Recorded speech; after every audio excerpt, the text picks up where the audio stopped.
I am the woven one. I am the dreamer. I am the dream. Ain't that beautiful?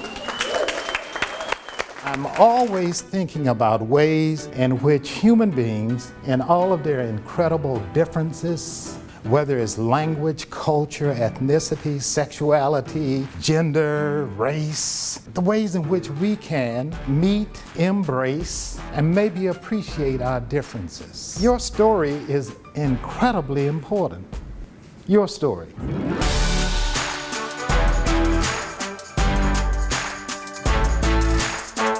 If you continue to perpetuate the idea of race, do you ever get to a place where you're not dealing with race? Too often people say, well, I want you to make change.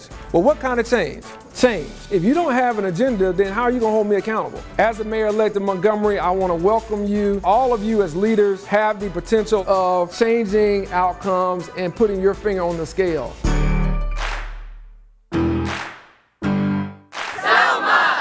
The CARE team has been really intentional about bringing together an incredibly diverse and smart group of individuals who are really thinking innovatively about the work that they're doing. You're joining people together who might not otherwise have the opportunity to meet, who have different lenses to approach a problem. For me, one of the themes of this trip was reflecting and reliving some of the past in order to understand how we are in the present and how we can move into the future. For me, the most powerful moment was listening to Joanne Bland when she talked about being an activist as such a young child. On March 7, 1965, we gathered on the playground of George Washington Carver Homes, and led by John Lewis and Hosea Williams, came right down this street and over that bridge and met a wall of policemen. When that line stopped, John Lewis asked permission to pass. The policeman told him there would be no march between Selma and Montgomery. When I crested that bridge and could see across, I saw policemen lined all the way across all 4 lanes, right up under those traffic lights. I'm standing there waiting for the front to go down so I too could kneel, when suddenly I hear gunshots and screams. I think they're killing the people down front. Before we could turn around, it was too late. They came in from both sides, the front and the back, and they were just beating people. Old, young, black, white, male, female, it didn't matter. They were just beating people.